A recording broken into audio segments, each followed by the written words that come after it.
unajua Meja alisaidia sana Simba. Nani? Nani Meja, kwa sababu alisaidia Simba, alikuwa anaikosoa. Alikuwa anaikosoa tu. Kukosoa kwake. Sio kuisaidia. Ngoja kukosoa kwake. Yaani mafanikio ya Simba nguvu mbili mimi kunitemwa hapa. Umeona? Kukosoa kwake. Amesikuhesabu. Wewe sasa unaweza kuwa unanihesabu. Sikiliza, kukosoa kwake. Kukosoa kwake na kulimsaidia Simba ilipofika. Kwa sababu gani? Kuna vitu vingine alikuwa anasema kwa kweli vilisababisha Simba ikakaa vizuri. Kwa hiyo Meja sasa akapishana na gari la mshahara. Hebu niambie kitu kikubwa ambacho Meja alikifanya Simba imekaa sawa. Mfano, Meja kuna kitu alikuwa anazungumzia sana kuhusu quality ya wachezaji tulete ndani ya Simba. Alikuwa anasema wachezaji kama yule nani sijui yule unamuita nani unamuita nani msio. Yule ambao alimsema sana. Jobe. Anasema wachezaji wale ana quality. Simba angefanya utaratibu tu wachezaji ambao wana uwezo mkubwa. Simba wakalisikia. Nipe ya pili. Ya pili, mwalimu. Kocha. Akasema mwalimu huyu haendani na falsafa ya Simba Sports Club ile ya kupiga mpira wa pasi. Ya tatu, kitu kingine ambacho alikuwa anasema uongozi. Umeona uongozi hauko serious na nini? Na Simba miaka hiyo. Umeelewa? Kwa vile vitu vyote vilifanywa kazi.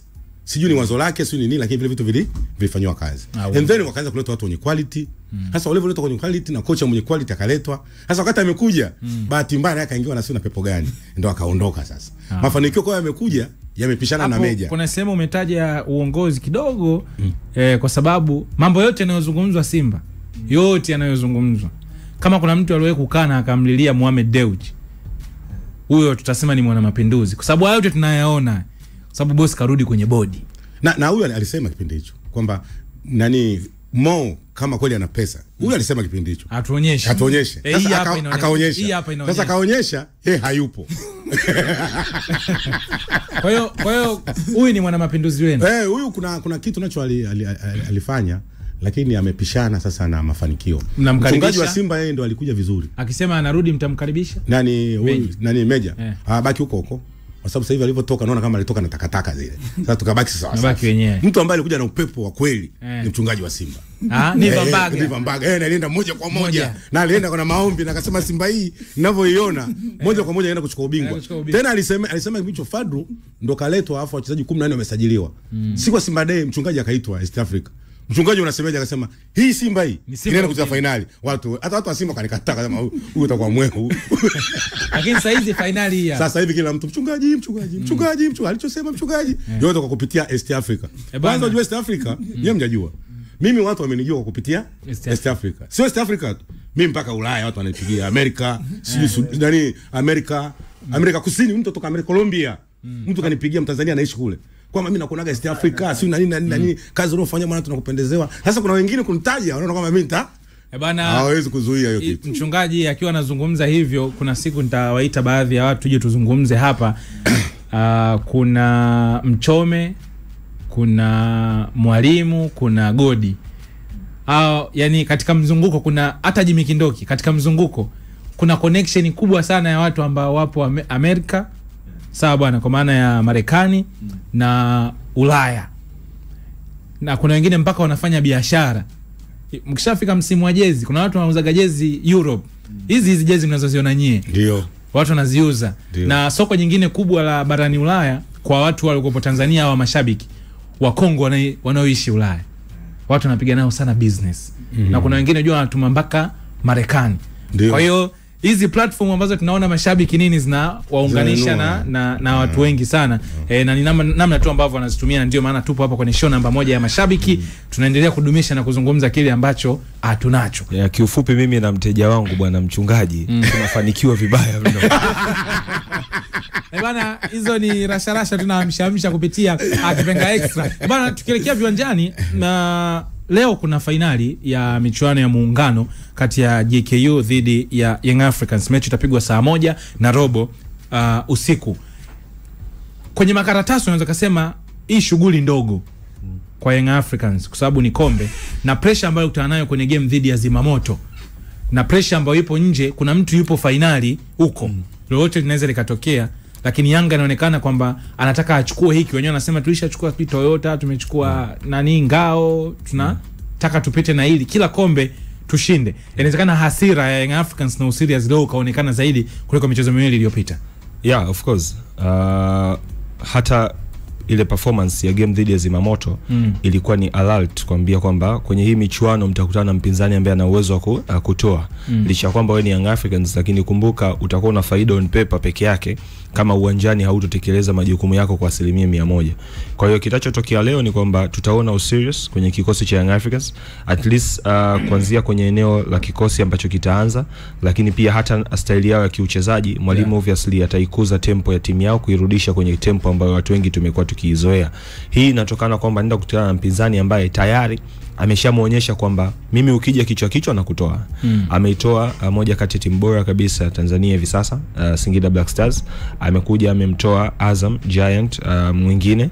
Kwa hiyo tayari kwenye vichwa vya kina Hamdi Melud na technical bench ya Young Africans sasa hivi wanarejea zile video za namna JKT alivyofanikiwa kupiga JKU alivyofanikiwa kupiga comeback kwenye hizo game zote mbili, kwamba Singida alitangulia 2 zikarudi, Azam katangulia 1 zikarudi with a comeback. Kwa unaona kabisa kwamba ni timu ambayo haikati tamaa, ni timu ambayo kwa muda wote itataka kubaki mchezoni, meaning the moment ambayo wewe uta switch off, wao wanaweza capitalize makosa yako na mwisho siku akakufunga. So obviously leo tutaona ule serious kwenye kikosi cha Young Africans. I think namna ambavyo Yanga aliicheza ile game ya kwanza versus KVZ, labda ndio ule serious utaona leo. Kumbuka Stefan anafunga goli lakini anarudi anawafokea wachezaji wenzie kuonyesha kwamba hawajaridhika, licha kwamba anaongoza goli, lakini kuna vitu vilikuwa vina miss kwenye team, meaning tayari kuna baadhi ya wachezaji ambao wao walitaka kucheza kwenye level ya juu, lakini wengine ambao walikuwa kwenye level ya chini ilipaswa sasa waamshwe na wachezaji wengine ambao walikuwa wanacheza kwenye ile level ya juu. So technically ni game ambayo ukiangalia faida bado utarudishia Young Africans, lakini JKU anaweza kaja na surprise kwa aina mpira ambao wamekuwa kicheza. Ni timu ambayo obviously imeonyesha kwamba sio waoga, wataanza build up kutoka chini, watakusogelea mpaka juu, na mwisho wa siku ukikaa vibaya wanatengeneza nafasi vizuri tunakufunga. Wamefunga kwenye set piece, wamefunga kwenye open play, na hizo set piece na open play wamezifunga timu bora kabisa Tanzania. Amefungwa Singida kwenye set piece, akaja akafunga open play, amefungwa Azam kwenye open play. Kwa hiyo kwangu ni timu ambayo ukiangalia namna wanavyounda mashambulizi with confidence, kwa kupasiana, kwa kutembea na mpira, wana uwezo wa kumchallenge Young Africans. Kama tu siku ya leo Young Africans hasa kwenye eneo lao la mwisho wata switch off kama walivyo switch kwenye game dhidi ya Zimamoto. Mistakes zilikuwa nyingi sana from Bakari, pia kutoka kwa Ibra Baka. Mwisho wa siku akajikuta kwamba Abdultwalib Msheri naye anafikiwa sana, na mwisho wa siku Abdultwalib Msheri naye akafanya kosa. Cha pili ni namna ambavyo JKU wamekuwa wakizuia. Ni moja kati ya timu ambazo recently kwenye hii michuano ukiangalia JKU kwenye marking wanazozifanya, wanafanya marking zote mbili. Kuna muda utaona wanakaba mtu na mtu, lakini eneo kubwa zaidi ambalo wamekuwa wakili apply ni namna ambavyo wanakaba zile space kwenye kukaba kwenye zile nafasi. Angalia namna ambavyo walizuia Singida Black Stars kwenye nafasi. Singida kile hicho kwa anataka kukifanya either kwa kubeba mipira sijui kina Elvis Ropia, wanajikuta kwamba wewe mwenye mpira hawaji kwako. Wanakaba zile njia ambazo utapeleka ule mpira. Ukitaka kukimbia nao kama unaweza, good luck, kimbia. Lakini ukitaka kuanza kupasiana timu itembee, utakutana na wachezaji wa JKU ambao wako kwenye njia za mipira. Kwa hiyo ni game ambayo Young Africans kwa model ambao wamekuwa kicheza, bado enough kuna baadhi ya wachezaji watawakosa, meaning Young Africans siku leo tunategemea waje zaidi na hiyo option ya kupitisha mipira zaidi kwenye nafasi, kwa sababu ukimtumia Stefan kama namba 10 sio ball carrier, ni mzuri zaidi kama utampa space apige mpira kwenye nafasi. Max Zengeli anapenda kukimbilia kwenye nafasi, kwa hiyo tunajikuta kama Dennis Nkane kwenye flank ya kulia naye anapenda kukimbilia kwenye nafasi. Ukitoka hapo kama Ikangalombo ataanza anapenda kukimbilia kwenye nafasi. Kwa unakuja ujikuta kwamba playing style ya Young Africans siku ya leo itabase zaidi kwenye namna ambavyo watazitumia zile spaces ambazo JKU ataziacha. Je, swali litakuja, JKU hizo nafasi ataziacha ama ata apply the system aliyo apply kwenye game dhidi ya Azam pamoja na game dhidi ya Singida Black Stars? So obviously kama tu Young Africans watafanikiwa kudeal na hizo spaces, either JKU aje kwenye hiyo block yao kwenye hizo nafasi, halafu Young Africans waka opt kutumia ile quality walionayo, mwisho wa siku tunaona faida ikirudi kwa Young Africans. Lakini so far ni game nyingine nzuri sana. Rudi kwa JKU imekuwa ni timu ambayo hicho alichokifanya mapinduzi sio mara ya kwanza. Kumbuka hao watu walishawahi kujaribu kufanya comeback kipindi kile, kuna timu inaitwa Singida Fountain Gate kwenye michuano ya kombe la shirikisho hatua zile za awali. Yes, game ya kwanza Singida alifanikiwa kushinda, lakini ile game ya marudiano JKU alishinda 3, lakini ilikuwa ni game ambayo alikuwa na hiyo audacity ya kuwa challenge watu wa bara. Na si ajabu JKU ndio imekuwa timu ambayo mara kwa mara tunaishuhudia timu za bara zikitaka challenge ya mechi ya kirafiki zimekuwa zikiopt kucheza na JKU kwa sababu wana hiyo audacity ya kucheza dhidi ya mpinzani yoyote. So it's a very good final, lakini bado faida tutawachia Young Africans. Yes. Huyo ni Wakanda akitazama namna ambavyo imekaa. Wewe vipi? Mbona huko bara utakiwa uwe Pemba leo? Au safari hii umepigwa mstari mwekundu. Sio mstari mwekundu. Mupe Muruke, Meja safari ya upo. Hapana. Tuna utaratibu kama influencer namna ya kusafiri, kwa sababu siko peke yangu, tuko wengi. Tunafika 100 nadhani. Kwa hiyo tuna utaratibu kwamba ukienda safari hii, safari nyingine unampisha mwenzio, kwa sababu haiwezekani mkaenda wote, na kuna wakati mtu anakuwa na shughuli zako za kinanili za kujenga nchi. Kwa hiyo unaweza ukajivunja, unaweza ukapewa nafasi ukajivunja, kwa sababu na mimi shughuli zinanibana. Kwa hiyo sio kwamba eti kila game basi unatakiwa uende, kwa sababu kuna shughuli nyingine za kutengeneza nchi. Baada ya mechi na Zimamoto watu walionekana wanalia. Uchungu watu, jamani, Yanga wanalia mpaka Muungano. Hii kiboko kabisa.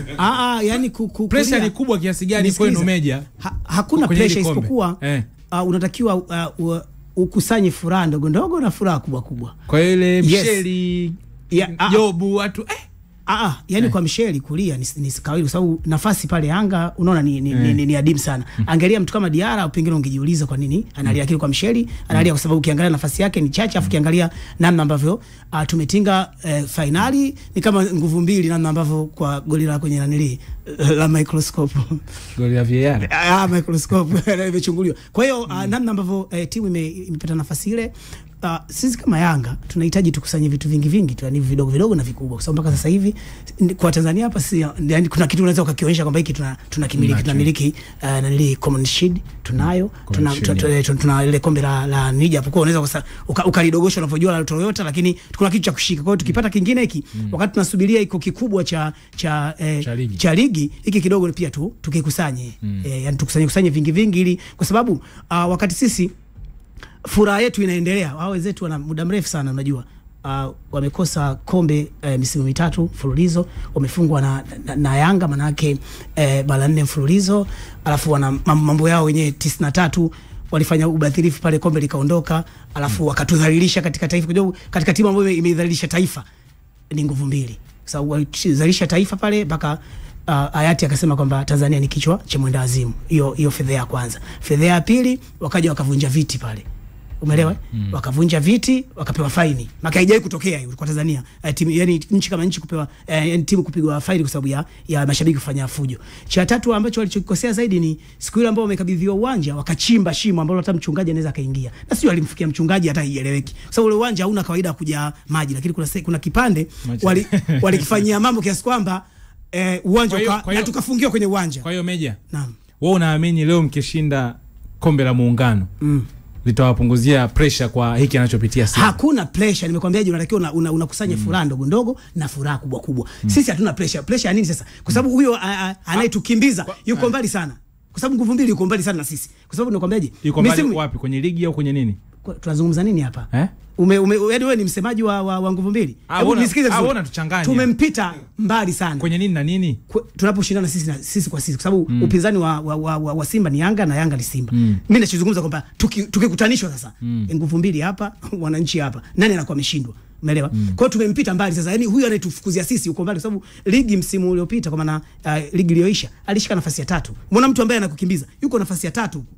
Ukija kwenye ligi hapo unampiga vibaya unavyotaka, unamkimbiza unavyotaka. Kwa hiyo hiki ndio kitu ambacho sisi tunajivunia. Swala kusema sijui wanashiriki nini. Kwa hata mkikosa Muungano wanaosema mna pressure nalo wala mimi binafsi bila jizungumzia mimi, sijui mtu mwingine anaweza kawa na pressure. Mimi sina pressure kwa sababu timu ya Yanga naiamini na timu. Baada ya kile ambacho kutoka kwenye mechi dhidi ya Zimamoto, leo ungependa kuona kitu gani ambacho naamini hakitakuwa kwenye mazingira kama yale katika mchezo wa leo? Yani ujue kitu ambacho usichokielewa, mpira huwa una matokeo ya kikatili sana.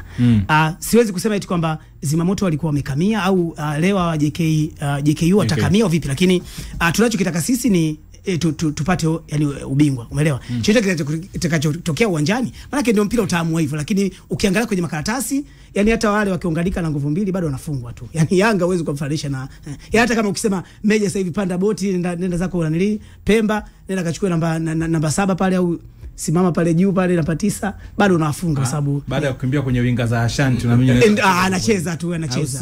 Bana, huyu ni Nabii Meja. Hivi Meja kasema mimi shabiki, kasema mimi msemaji wa Simba. Sijakwambia, sijasema msemaji wa Simba. Nimesema umetumwa nguvu mbili.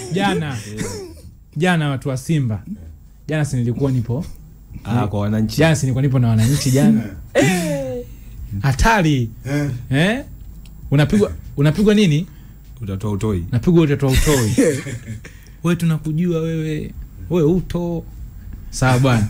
Ukikaa hivyo kuna engo upo mashabiki wenyewe wanaelewa. Kwa sababu sasa tunavyosafirisha vile sikia bwana huyu yuko sehemu fulani sio unabaki kucheka tu. Kwa hiyo kule kwa influencer mimi niko hapa.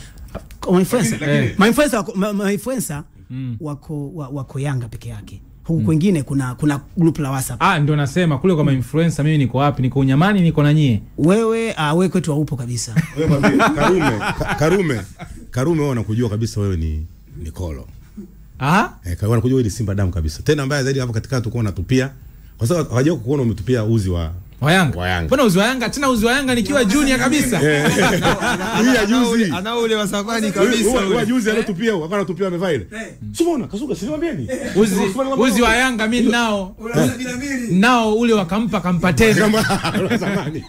Bwana, hii ni Kipenga Extra show ya mashabiki, lakini pia tunakuwa tunachanganya na uchambuzi unakuwa unausikia hapa. Tunazungumza zile hisia ambazo watu wanakuwa wanaishi nazo kutokana na matokeo ya mpira wa miguu, lakini pia taarifa nazo unakuwa unazipata pamoja na mambo mengine mengi zaidi. Meja ngapi unaona? Kwa maana ya kuwafunga? Leo matokeo unaonaje? Mnabeba kombe? Kombe nabeba, lakini kwamba ngapi hapana, lakini mechi ni ngumu kwa sababu hakuna mechi rahisi yote ya finali. Finali ni finali. Ila mnachukua.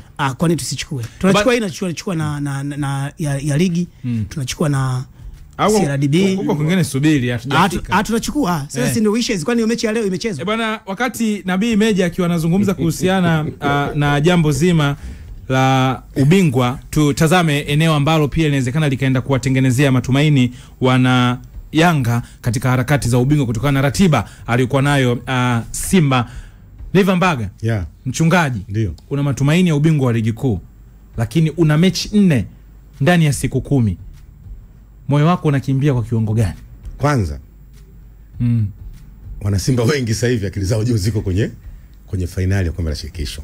Haya mambo ya ligi sasa hivi na ukiangalia mfano kama kuna watu jana walikuwa wanazungumza wakasema sasa hivi watu wamehama kwenye ligi ya ndani, washabiki wa Simba sasa hivi wako nje zaidi. Sasa hata hii ratiba iliyotolewa ya mechi 4 watu wanaizingatia sana. Yaani wakili yao yote iko Morocco. Hizi siku 10 unaweza kupoteza ubingwa. Umeona sasa, na ndio kitu ambacho nilikuwa nakumbusha kwamba swala msingi na la maana kutolea macho hizi mechi 4 unaweza kutilia nguvu kweli kweli. Kwa sababu hao Topolo ni kwamba mida hii wanasubiri kwamba hao jamaa nguvu nyingi wamepeleka kule. Huku hapana. Tuko kote. Yaani kwenye ligi tupo, mechi za kimataifa tupo. Na swala la kuchukua ubingwa liko pale. Mfano kama mechi ya kesho ya Mashujaa. Tunachezea hapa KMC. Ni mechi mapema. Tena kesho tunaweza tukaamua kwamba kesho aanze nani? Budo. Kwa sababu ndio mechi zake. Sio Simba nao amejipambanua. Wanamkwala. Simba wajipambanua. Naona meneja wako anacheka. Yaani Simba sasa hivi timu yao imejipambanua. Kuna wachezaji ya kina Budo, kuna wachezaji ya mechi ya kina Barua, ya kina Duchu. Umeona bwana, na wakina Akajefa. Hao ndio sasa hivi tunawaachia ligi. Sisi sasa hivi tunaangalia mechi ya kimataifa. Na nikwambie Simba kwa ubora ambao wameonyesha mwaka huu, ubingwa wa ligi labda hiyo mechi ya mwisho ya Yanga hiyo ambayo anatukimbia, lakini hao wote tutawaburuza tunavyotaka.